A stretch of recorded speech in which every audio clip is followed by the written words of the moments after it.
So there's been a lot of exorcism movies in the past, including one with that one girl named Emily Rose. But thankfully, here is Rant About Film's review of The Last Exorcism. Seems like the end of the road.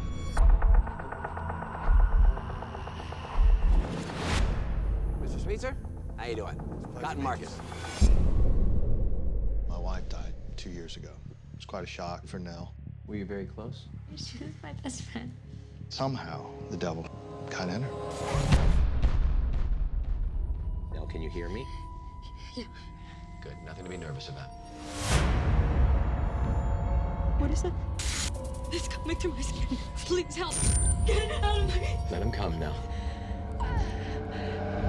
Please be the last one, please be the last one, please be the last one. So this, The Last Exorcism, is produced by Danielle Stamm, and with a producing credit going to the great horror creator, Eli Roth. And Eli hasn't really failed in his genre. I have a couple questions real quick about horror movies. Why are they always so predictable? You know, they always go into the room when you're thinking, don't go into the room. Why can't this formula just change already? Why do horror movies also always start off with everything being peachy keen?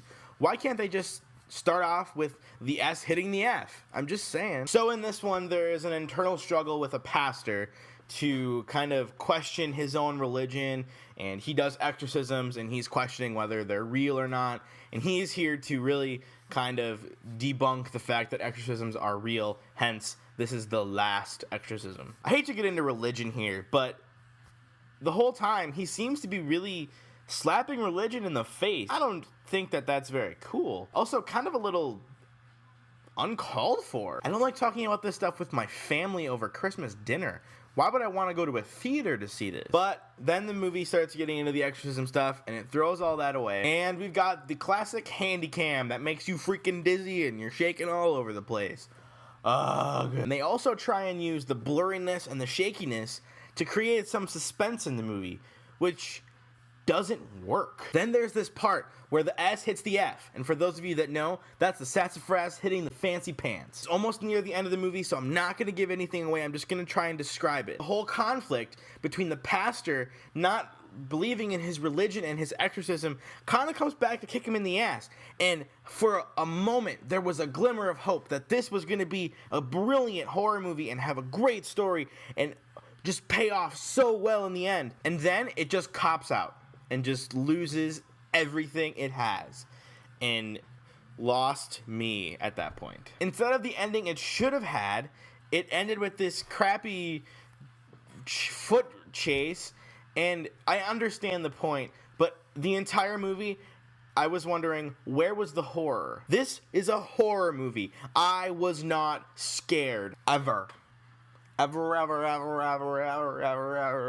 Scare me, Eli Roth. Scare me. Also, in this movie, there was no Eli Roth gore. I mean, have you seen Hostel? I think it has something to do with the fact that this film is rated PG-13 versus all of his other movies being rated R. Okay, so at this point, I'm going to go ahead and say thank you for watching this review, but this review is actually going to continue for those of you who have already seen the movie. I just don't want to spoil it. So, stay tuned to the end of this if you've already seen the movie and I want to see some comments. Thank you for watching this episode of Rant About Film. As always, if you have seen the movie, I want to see you comment below. What did you guys think of the movie? And if you haven't already, please subscribe to my channel and give me a thumbs up. Please, if you haven't seen this portion of the movie, this is going to completely ruin the end of the movie for you. So stop watching right now, okay? Or if you like to have the movie spoiled, then continue. So for those of you who have seen this movie, I'm going to go on a little rant here, because this is called Rant About Film. There's the ending of this movie, and if you believe what's going on in this movie, technically it should have never been made, right? Because the cameraman and the crew were all killed. So how did this movie ever get made? I think that's what Eli Roth is going after here. You know, obviously there was that whole ending scene where that seance was going on and it was complete BS and shitty graphics, and then they get chased and the brother is standing there, you know, at the end and kills the cameraman. So I think what Eli Roth is going for is the creepy factor here. How does this movie ever get made?